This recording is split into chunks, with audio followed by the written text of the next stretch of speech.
Well, greetings, everybody. And on behalf of City Lights booksellers and publishers and the City Lights Foundation, I would like to welcome you to this special edition of City Lights Live, the online presence of the City Lights events programming. I am your host, Peter Maravellis, and today we are pleased to present the program titled Making Democracy Real, Encouraging an Active Citizenry. It is a day-long inquiry into our current political crisis here in the U.S. and how we got here. It will offer us thoughts about what it takes to keep a democracy alive and vital, and it will be comprised of 4 sessions, unified and supporting the premise that for a democracy to flourish, we need an educated and engaged citizenry. Participating in today's symposium will be Martha S. Jones, David Daley, Paul Pierson, Eric Schickler, Amanda Becker, and Erin Geiger Smith. As is customary before each of our events, I would like to acknowledge that we are beaming to you from the unceded ancestral homelands of the Ramaytush Ohlone peoples, also known as the San Francisco Bay Area. I would like to take this moment to pay tribute to those who have come before us as stewards of the land. The thematic arc of today's sessions will follow a trajectory. We will begin by thinking about successful activist campaigns in the past and how they were waged. Then, take a look at the history and the nuts and bolts, if you will, of how democracy is subverted. We will end with a final session that acts as a kind of a call to action and considers what is at stake in this next election and what each of us can do to make a difference. But moreover, regardless of the outcome of the election, understanding that for democracy to flourish, a citizenry needs to persevere, to engage as an active participant in the political life of its country, with the understanding that, as Lawrence Ferlinghetti used to like to say, democracy is not a spectator sport. It is a dynamic process that only stays alive because of those of us that care about it and are willing to support it. Our first session today is called Vanguard, How Black Women Broke Barriers, Won the Vote, and Insisted on Equality for All. It will be presented by Martha S. Jones. Martha S. Jones is the Society of Black Alumni presidential professor and professor of history at Johns Hopkins University, the prize-winning author and editor of 4 books. She is past co-president of the Berkshire Conference of Women Historians. Her writing has appeared in the New York Times, The Atlantic, and many other publications. Professor Jones is the author of the book sharing the name of today's session, Vanguard, How Black Women Broke Barriers, Won the Vote, and Insisted on Equality for All. It is published by Basic Books. We will be posting links in the chat function of your Zoom dashboard with which you may purchase copies of the book. We will also make some time at the end of a presentation for a Q&A. So please do post your questions in the chat from where we will retrieve them. So please join us now in offering a warm welcome to Professor Martha S. Jones. It is such a pleasure and an honor to have you with us today. Welcome to City Lights. Thank you so much, Peter, and thank you so much to City Lights for having me, but really for convening us today across the day.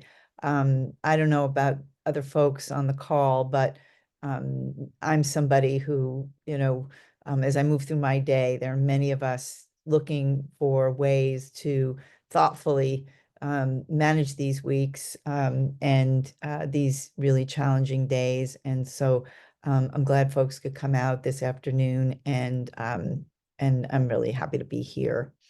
As Peter said, I'm going to talk a little bit from my book, Vanguard, but we'll have time for questions or conversations and comments. I want to start by taking you back to the not too distant past, to August of 2020. I don't know if you remember, like I do, that election cycle. We were still in sort of high COVID conditions, which meant that the political parties didn't actually have the conventions, the in-person conventions that we seen this past summer. And instead, there were virtual conventions, and most of us watched those happenings sitting at home or on our phones in front of our computers and more.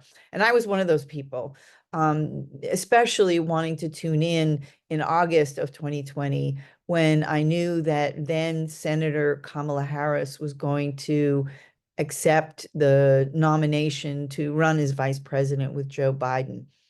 seems like a long time ago, but it was just a little over 4 years ago.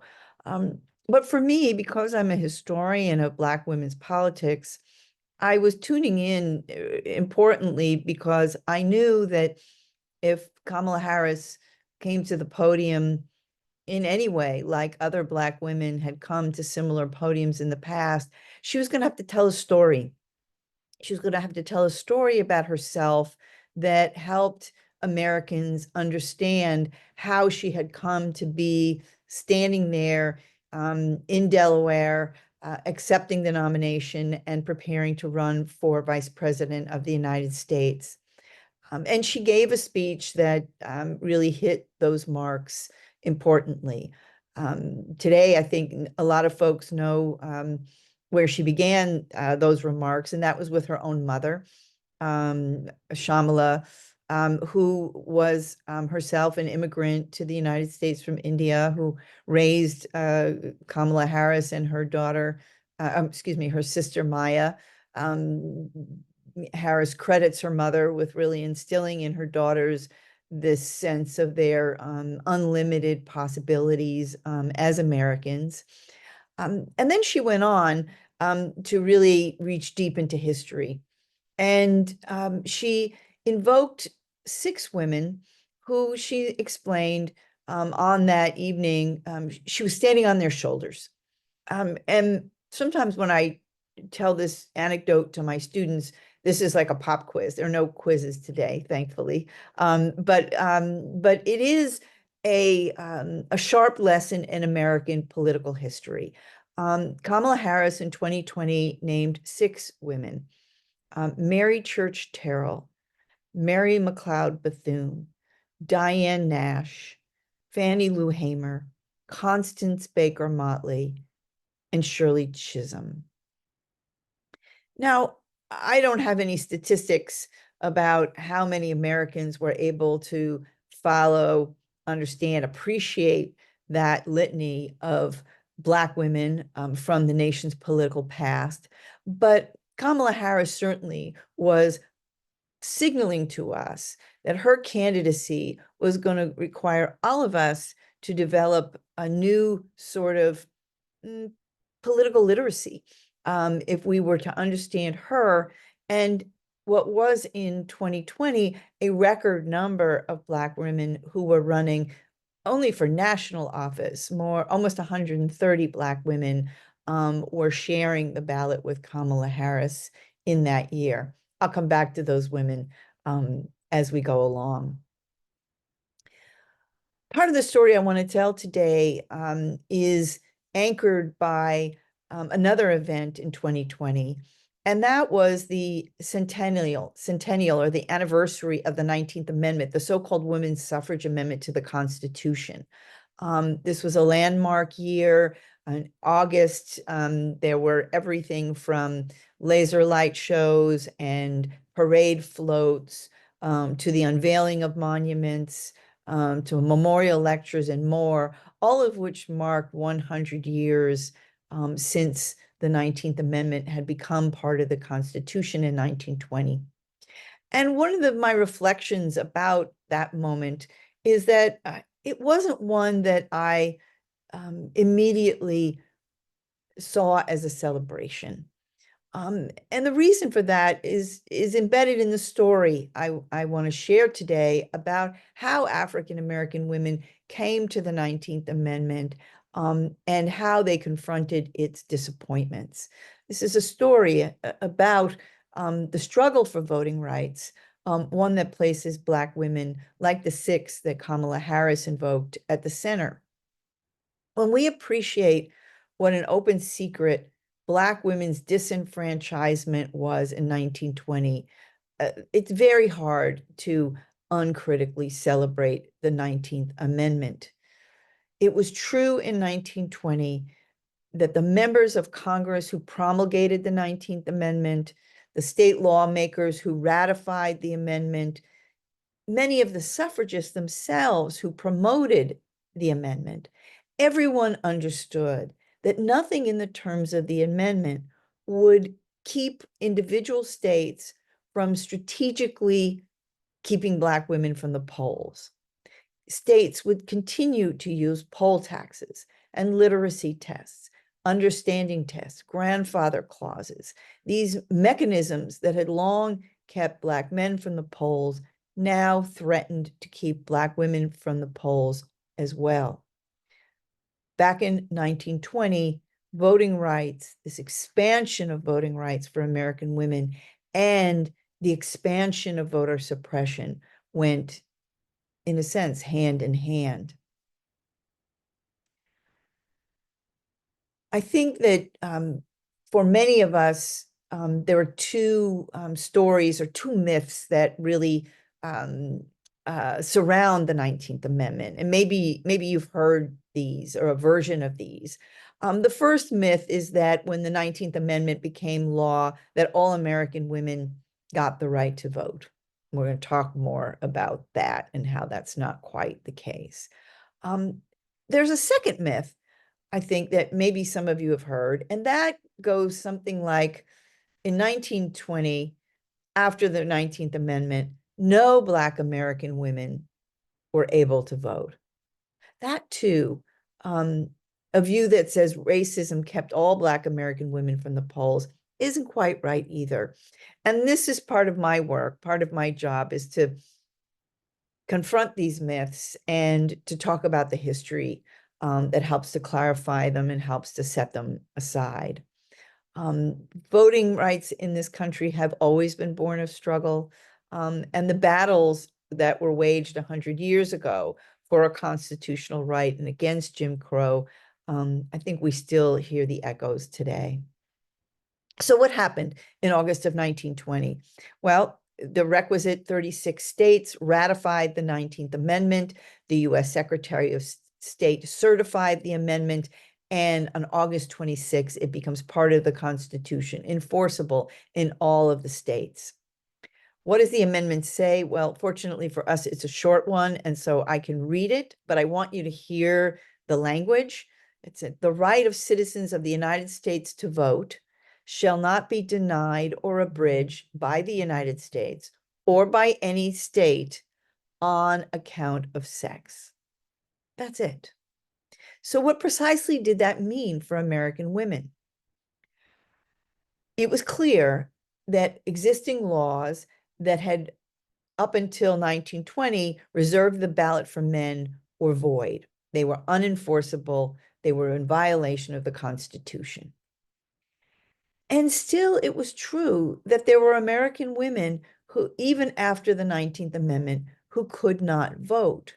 State laws kept women from the polls. They kept women from the polls based upon age, based upon citizenship, residency, mental competence. In 1920, it was still true that when an American woman married a non-citizen, a non-US citizen, she lost her citizenship and she was disenfranchised, not eligible to vote. So here we can see that the 19th Amendment is a powerful transformation, but leading many, many women to show up and register in the fall of 1920. But there were still women who confronted many hurdles, even if sex wasn't one of them. There was one additional barrier, of course, to women's vote that persisted after the 19th Amendment, and that was racism. It was true that the 15th Amendment, passed in 1870, had expressly forbid states from denying the vote because of race. But in the subsequent half century, lawmakers in the South and the American West had set in place hurdles that kept Black Americans, Black men, from the polls. Those poll taxes and literacy tests and grandfather clauses had kept Black men from casting ballots since the 1890s. Unchecked intimidation, the threat of lynching, in a sense, sealed the deal in these places. Local voting officials effectively constructed a color line, though they never expressly talked about race. So did American women win the vote in 1920? Not all women. African American women in too many states became merely equals to their fathers and husbands.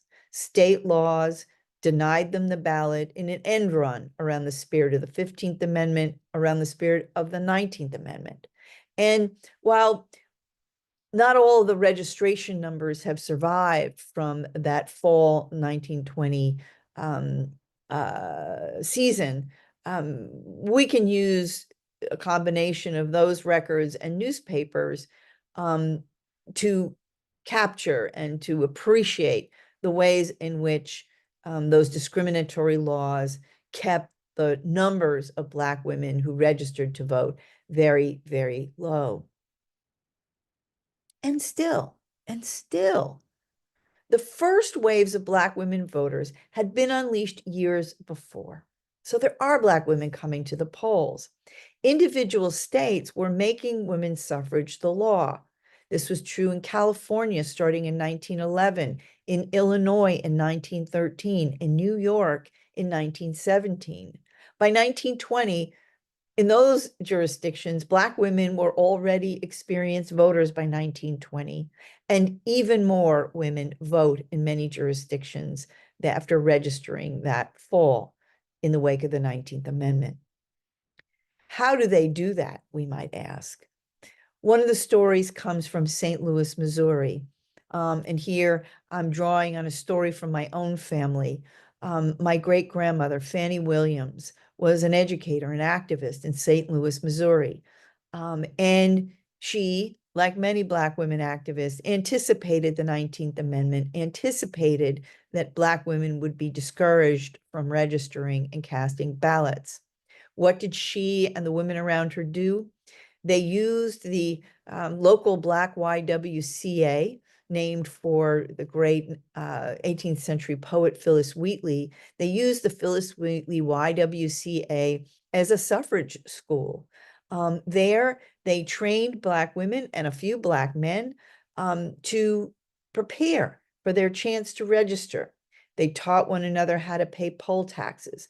They learned what a literacy test was and how to pass it, even when the official administering it was less than encouraging.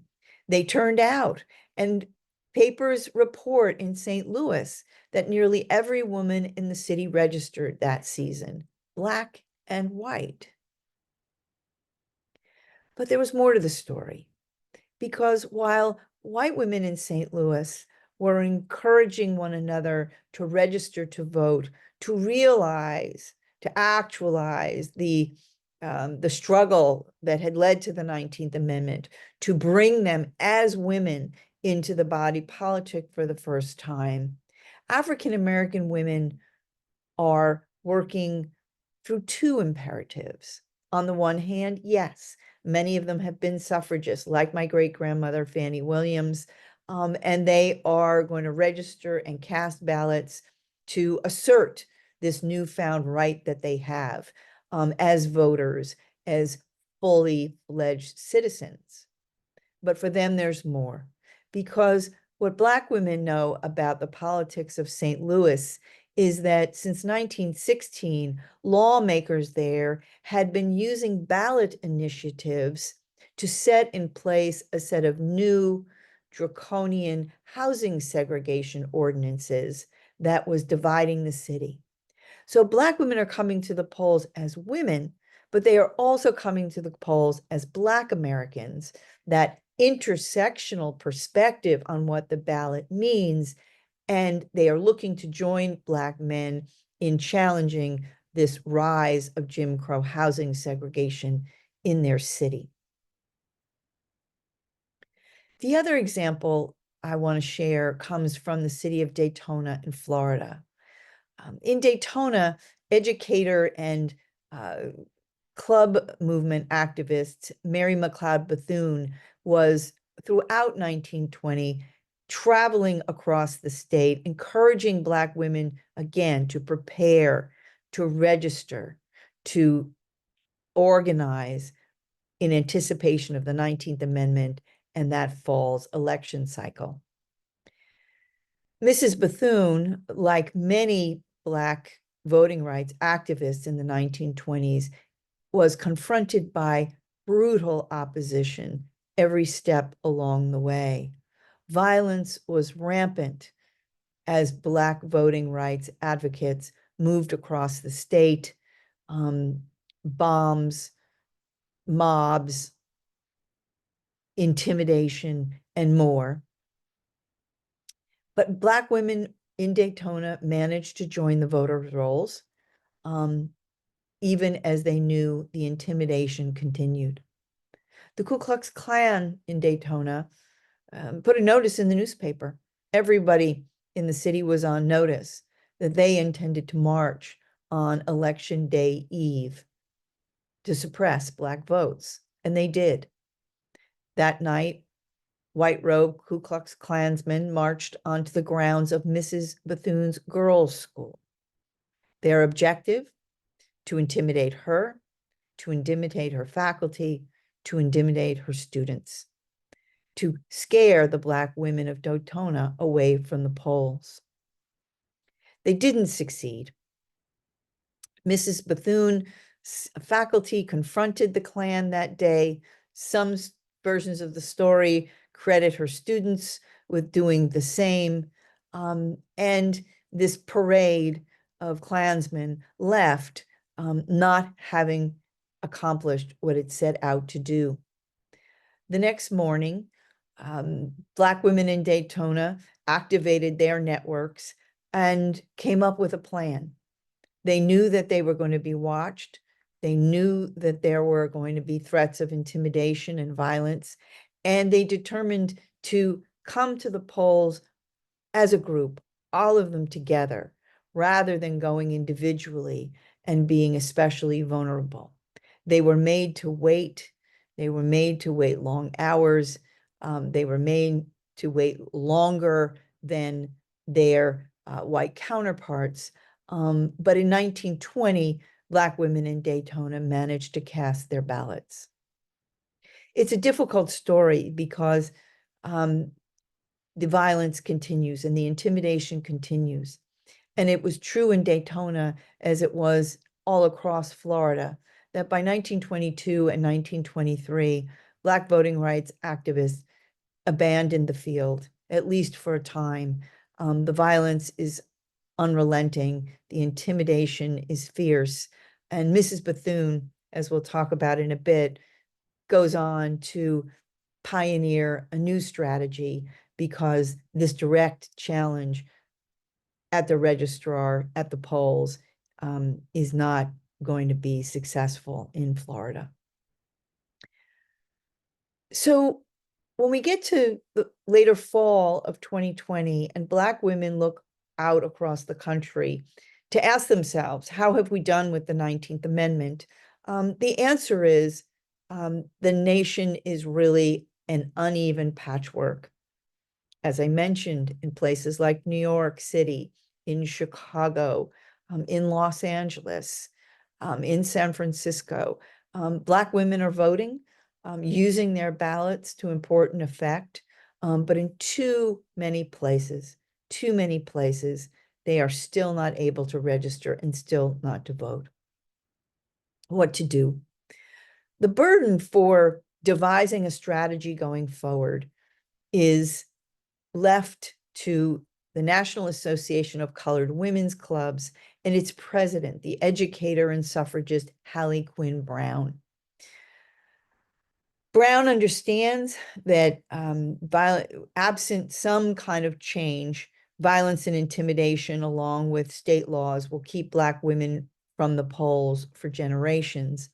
And she determines that the way forward is to go to Congress, is to win federal legislation that will, in essence, give teeth to the 19th Amendment, right? Congress needs to not only acknowledge the amendment, but to enact legislation like a Voting Rights Act that would give that amendment teeth.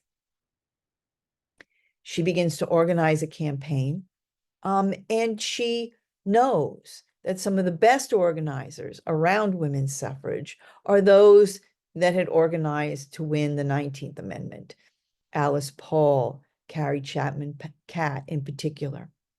And the women of the National Association of Colored Women's Clubs, determined to go see Alice Paul. They have not appreciated the ways in which Paul had permitted racism to run through her campaign for the voting right for the 19th Amendment on the one hand, and on the other hand, they understand that Paul is a supreme organizer with important connections, with important entree in Washington circles, and they go to meet with her in February of 1921 to ask her to join arms, right, to link arms with Black women now, and to continue the struggle for voting rights, women's voting rights, to see it through until all American women have access to the polls. And they meet with Paul. And while the text of that exchange, it's a private exchange, doesn't survive, we know what happens next. Alice Paul, in the wake of that 1921 meeting, folds up the National Women's Party, which had been her organizing arm for the 19th Amendment and voting rights. Alice Paul will move on from voting rights altogether and become a champion of the Equal Rights Amendment, now looking to move past voting rights, at least for the white women who had been the core of her National Women's Party. Hallie Quinn Brown and her colleagues are again disappointed and begin to see that if they are going to make real the promise of the 19th Amendment, if they are going to make true the prospect of Black women at the polls across the country, they are going to have to build their own sort of strategy. And they do. Despite the disappointments, now Black women are part of the constituency that moves the NAACP, what becomes the NAACP Legal Defense Fund, to use litigation and the Constitution to chip away at some of those state laws that are keeping Black women from voting. So, for example, they are going to successfully challenge grandfather clauses, which in many states kept anyone whose grandfather hadn't voted before the Civil War from voting, categorically keeping Black Americans, the descendants of slaves, from the polls. The NAACP is going to use the Constitution to chip away at this. They're going to defeat whites-only primaries, private conventions held by political parties that exclude Black voters and Black citizens from their deliberations, unconstitutional, the Supreme Court says. So the legal campaign is chipping away at the structures and the edifice of Jim Crow.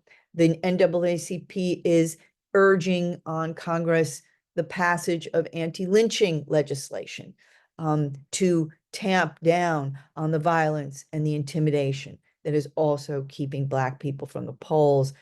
This legal strategy is one part of how Black women move forward from the disappointments of the 19th Amendment. At the same time, they are boots on the ground organizers par excellence. The best example we have comes from the city of Chicago, where, as I've mentioned, by 1920, Black women have been voting for a good number of years, many of them organized by the great journalist, suffragist, anti-lynching advocate, Ida B. Wells. Wells and her Black women compatriots are joining the Republican Party in Chicago. They are raising funds. They are getting voters out, becoming part of the party machine. They are influencing the selection of candidates, party candidates, for local office and eventually for national office out of Chicago. And key to their strategy, on election day in Chicago, Black women turn out to vote as a block. Their numbers are small, but what they know is if they turn out and they turn out as a block, they have the ability to begin to move the needle slowly but deliberately on Election Day. And this is true. By 1928, it will be Black women in Chicago, through their organizing, that will ensure that Oscar DePriest is elected to the House of Representatives in that year. They do this by voting as a bloc, and DePriest becomes the first Black man elected to Congress since 1901, since the rise of Jim Crow, and Black women's votes, their organizing and their votes, have everything to do with beginning to turn that tide and see the return of African Americans to Congress by 1928. Now, the last part of this strategy is one in which the one that I think most of us are familiar with, and that is the surfacing, the emergence, the building of the modern civil rights movement. We know Black women to have been the foot soldiers of that movement, but we also know that they were strategists and architects. They were medics and they were organizers. The civil rights movement permits those club women who had followed Hallie Quinn Brown back in 1920, alongside Black women affiliated with churches and sororities, with fraternal organizations, with labor organization. The civil rights movement gives those Black American women the opportunity to, yes, advocate for their voting rights through nonviolent direct action, advocate for their voting rights through lobbying, advocate for their voting rights through challenges to party politics. The great Fannie Lou Hamer in 1964 is best remembered for challenging the Democratic Party in that year. These are women who hold the feet of the nation to the fire of voting rights. And it is this organizing that will take us to 1964 and the Civil Rights Act, and as importantly, 1965 and the passage of the Voting Rights Act in that year.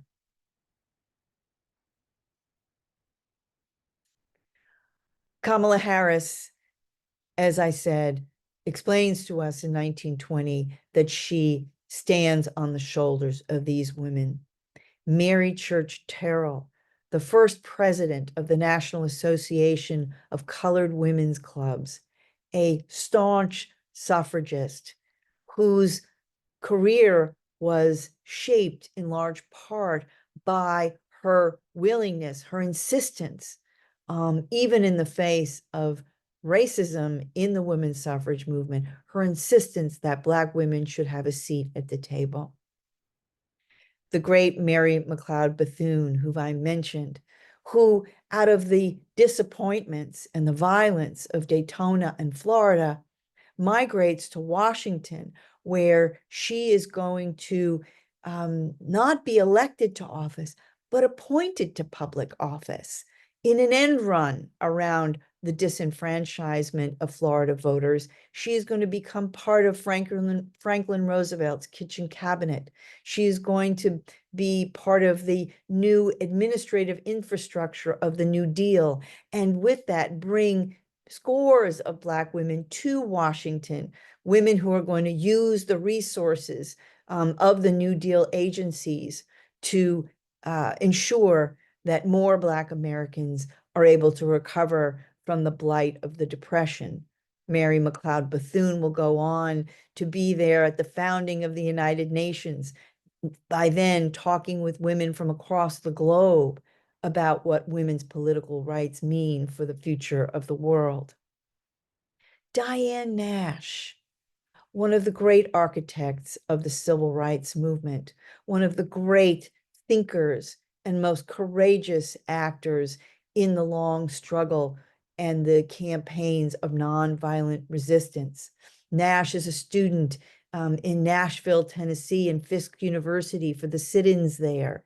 She is the backbone of the Freedom Rides, again, encouraging, supporting, promoting those Black students who join the Freedom Rides after violence besieges those courageous movement activists. Diane Nash, who will be there in Selma, Alabama, for the infamous crossing of the Edmund Pettus Bridge, behind the scenes, organizing the paramedics, organizing the nurses, knowing that those marchers are going to be assaulted on the Edmund Pettus Bridge. Fannie Lou Hamer, I've mentioned, begins her life as a sharecropper, becomes a voting rights activist in Mississippi, not before suffering brutality at the hands of those who would oppose violently Black voters in that state. Mrs. Hamer will go on to be a champion of the Mississippi Freedom Democratic Party, 1964, challenging Democrats to seat Black Mississippians, to expel the white delegation that was selected without the input, without the votes of Black citizens. Mrs. Hamer will go on herself to run for public office in a stellar and storied career of the civil rights era. Two more. Constance Baker Motley. Constance Motley, a New Yorker who begins her voting rights quest as an attorney with the NAACP Legal Defense Fund, alongside men like Thurgood Marshall and Charles Hamilton Houston. Constance Baker Motley is there in the courthouses, with the clients, in the communities, doing that work of chipping away at Jim Crow by using the US Constitution. She will go on to hold public office in New York City and in the New York State Assembly. And finally, she will be appointed to the federal bench and will spend the balance of her career as a federal judge in New York, appointed by President Lyndon Johnson in the wake of his signing of the Civil Rights Act and the Voting Rights Act in 1965. And finally, Shirley Chisholm. Probably there's no one more apt for understanding the legacy that Kamala Harris understood herself to be drawing on. Chisholm is an activist, as my mother would say, she comes by it honestly, which is to say, even as a girl, as a teen, as a college student in Brooklyn, New York, Chisholm is organizing, talking politics, thinking politics. She runs for local office in Brooklyn, also holds office in New York State's capital of Albany, and she will be the first Black woman elected to Congress in 1968, just 4 years after Fannie Lou Hamer had challenged the Democratic Party to recognize Black voters and their place within the party. Chisholm runs for president in 1972, and when she does so, I think it's fair to say that Shirley Chisholm runs for the Democratic nomination with a very slim expectation. That is to say, it is not likely that in 1972, Shirley Chisholm was going to be selected as the Democratic Party's nominee for president. But Shirley Chisholm is in it because, like many, many of the women before her, including those I've named, she's been an educator, she's been an office holder, she's been a political operative, but she's an organizer. And Shirley Chisholm's campaign, which crisscrosses the United States, ignites those Black voters who have been newly empowered by the 1965 Voting Rights Act. In a sense, she embodies the potential of those votes and that newfound access to the polls. She embodies the greatest possibility of that. She is a vision, a placeholder. She is someone who invites Black Americans and all Americans, frankly, to imagine another kind of future, a future that is emerges out of the ashes, right? Out of the disappointments, right? Out of the failings, out of the shortcomings of the 19th Amendment, but blossoms, as we've seen today, into a time, our own time, in which Black American women are, yes, some of them firsts, but all of them part of a force in this nation, whether at the top of the party ticket in 2024 or running for Congress, as almost 70 Black women are today, or it is running for those critical offices, school board, city alderperson, these local offices. Chisholm really inaugurates a new chapter, one in which office holding, running for public office and holding public office has become, as we see today, part of Black women's core political identity. So I think with that, I'm going to stop here, and I hope there are questions or comments. I share these stories in part because I think they are inspiring, but they are really about a kind of political commitment to American democracy that persists in the face of tremendous disappointment. And I take tremendous inspiration from these women, and I hope some of you do too. Well, as we are waiting for questions to come in, I thought I would maybe, add a little something to get it started. Sure. I was really struck by how many of the activists you mentioned uh, go about their business in many different ways. It's like by any means necessary, appropriate for their environment, for their time. And I think here we are now having to contend with social media, with different kinds of technology, with a body politic that is just in some ways so radically different, and yet many of the same issues persist. Um, if I can perhaps, ask you if you were instructing young activists, because most likely there will be a lot of younger activists watching this or people interested. Um, they will be in different parts of the country. Some will be here on the West Coast, where, you know, essentially it's a fairly progressive base, but some will be in states where it is very draconian. What would you offer someone who is, beginning to think very hard about becoming involved in these different environments, Yeah. about technique, about methodology? Mhm. I think one of the lessons from these stories is about the necessity of what I call nimbleness, that we have to be nimble politically. None of the women I write about start their public lives saying, I'm going to be president of the United States, or I'm going to run for Congress, or even I'm going to be a suffragist. Many of them begin as educators, and they grow into these roles, but they also are able to pivot. Mary McLeod Bethune is a great example. She is a devoted suffragist. She believes in voting rights for Black Americans. But in Florida, she is blocked. She is blocked. What to do? She goes to Washington and uses her talents to insinuate herself into the Roosevelt administration, and to really sit alongside Franklin Roosevelt as he is strategizing, right, how to take the nation out of the Depression and into the New Deal.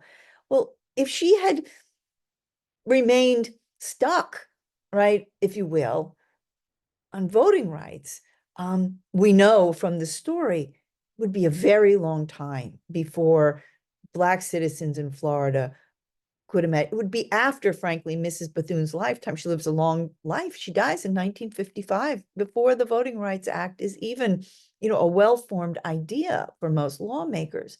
But she understands that power works by many routes.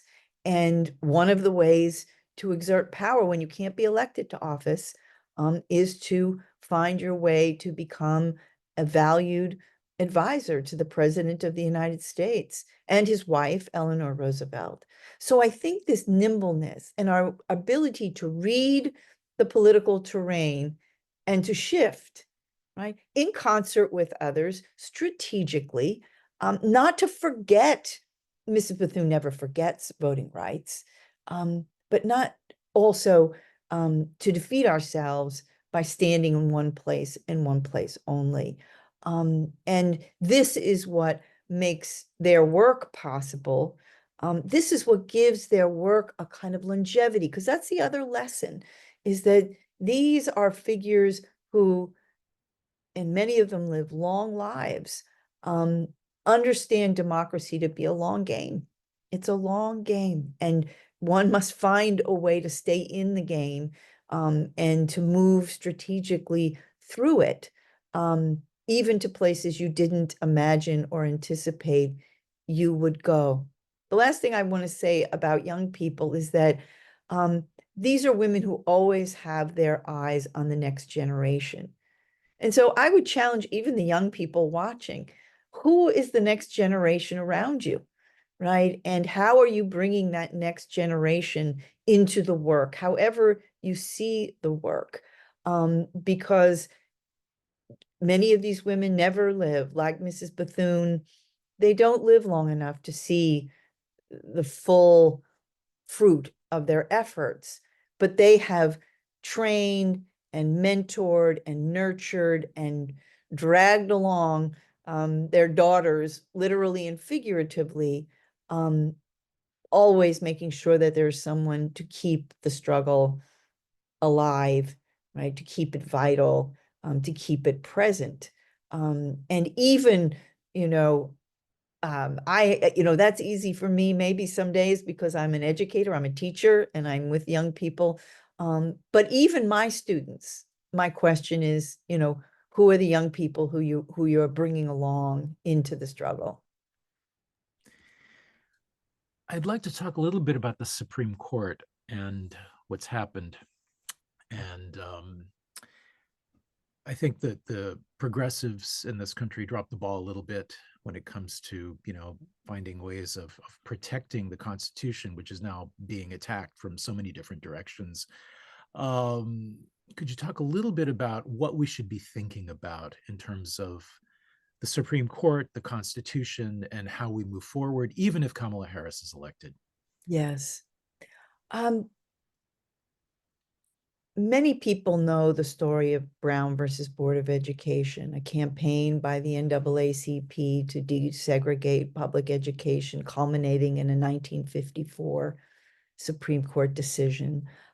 It's worth remembering, in a sense, where that story begins, which is in 1896 in Louisiana, when a man named Homer Plessy is excluded from a local streetcar, segregated on the streetcar. Plessy is arrested for assuming a whites only seat. And that case goes all the way up to the US Supreme Court, where that court disappoints profoundly Homer Plessy and the Citizens Committee in New Orleans that had pursued that litigation all the way to the Supreme Court. This is where the US Supreme Court will definitively declare that separate is equal, and the Brown campaign is the campaign to undo that doctrine. But I want to stay with Homer Plessy and the Citizens Committee in New Orleans that promoted that litigation. And one of them, a man named Rudolph de Dune, lives long enough to reflect on the Plessy challenge. He knows the disappointments of the Plessy challenge. He writes a book. And what he tells us in that book are things that are very important for understanding why we continue to go to the Supreme Court. First thing Dedun says is, we knew we would lose. By the time Plessy versus Ferguson is at the US Supreme Court, the handwriting is on the wall, as we say, and there's every reason to know that the Supreme Court is going to endorse segregation and disappoint Plessy and his comrades. So we didn't do it to win. We did it to force the state to show its hand, to force the state to say out loud, full-throatedly, as the state only does when it comes into a courtroom, right? Lawyers' arguments and briefs. We are going to force the state to show its hand, right? To own what is going on here and to make a record of what happened here. That's why we pursued Plessy to the end, because we are going to make a record of what happened here. And we are leaving it for the next generations, right? To come behind us and to see it in all of its ugliness and to invent, right, what comes next. And this is Charles Hamilton Houston and Thurgood Marshall picking it up. And so I would still say today, right, that the US Supreme Court, which has, and I think will continue, right, to profoundly disappoint many, many Americans in its ruling, is still a structure in which we can force the state to come to the table to tell us precisely how it sees us and our concerns, and to make that record for the next generations so they understand what happened here and by what terms. I believe that, and it is worth doing. And I think we will, tragically, perhaps, for those of us of a certain age, we will see the disappointments, but we will also see, I think, courageous advocates force the state to own what it's doing. We are approaching the top of the hour. You mentioned there is a new book coming out There is. next year. Could you talk a little bit about that before we sign off? Thank you so much. I have a new book coming in March, The Trouble of Color, an American family memoir. I alluded to my great-grandmother, Fannie Williams, during my talk. My own family has always been a subject of curiosity, fascination, and more for me. I knew there was a story to tell, partly about their political lives, but also about how they navigated what I call the jagged color line. We have a family history that is rooted in slavery and sexual violence, that is rooted in the promise of freedom and Reconstruction, that is rooted in passing and colorism and white presenting. Here I sit before you, an exhibit of just that. And I wanted to tell that story as a way of inviting folks to think with me about who is family, how we define family, how that changes over time as it does in my family, and how color for many of us is one of those arbiters of who gets to be family and who cannot in America. So it's a very personal story. It was a difficult, probably the most difficult book I've ever written, but it is really one where I'm able to open up myself, I hope, as a way of opening up some questions that I think many, many Americans share in the 21st century. So thank you for that. Yeah, I mean, these narratives are so very, very important. Professor Jones, thank you for gracing our virtual halls today and for offering us such a rich and vital history. I mean, it's been such a great honor having you with us. Thank you very much.